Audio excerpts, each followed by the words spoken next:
So why should you care about inflation? Why is this such a big deal that people are talking about it? Well, inflation can cause a lot of problems for regular, everyday people, especially when it's high and persistent. So your salary doesn't keep up. If your salary doesn't increase with inflation, you'll find that you cannot buy what you used to be able to buy with the same amount of money. If inflation is 3%, but your paycheck stays the same, you're actually losing your purchasing power. Yet, doing the same amount of work, your saving lose value. Also, if inflation becomes too high, the money you have in savings loses its value. And if your savings can't earn interest that's higher than the rate of inflation, you're losing money. So again, if inflation hits 3%, 6%, 8%, and you're making less interest than that on your accounts, you are pretty much just feeding the deficit caused by inflation. Also, it impacts interest rates and debt. Inflation can lead to higher interest rates on loans, like your mortgages and your credit cards, which you're already probably having difficulty paying off because the cost of goods has gone up. It means borrowing money becomes more expensive, and we live in a society where you must borrow money quite often to meet your goals, unless you're very lucky or very privileged. Many of you are not buying a home or a car outright in cash.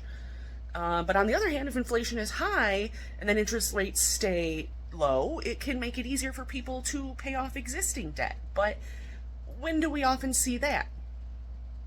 Never. So how is this impacting your everyday life? Well, you already know. I don't have to tell you. You can see it. You can feel it. The increase in food costs, also leading to increased costs for your farmers and the distributors. It costs more to grow and transport those tomatoes.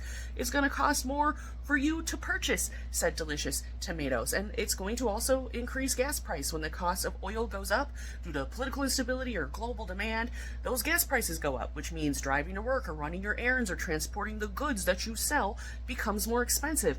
And if you don't know, now you do. The sitting U.S. president has no say over how gas prices are set. That has to do with larger regulations than that office. And so inflation and the economy adjustments will do nothing for gas prices unless in the aspect of inflation making those prices increase. Rent and housing.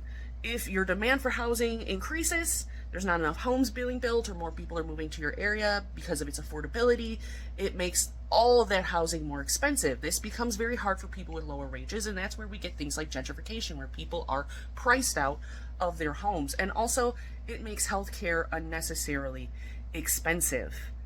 These are serious concerns that affect everyone. It's not about the price of one thing or the impact on one community. This is about all of us and how you will survive.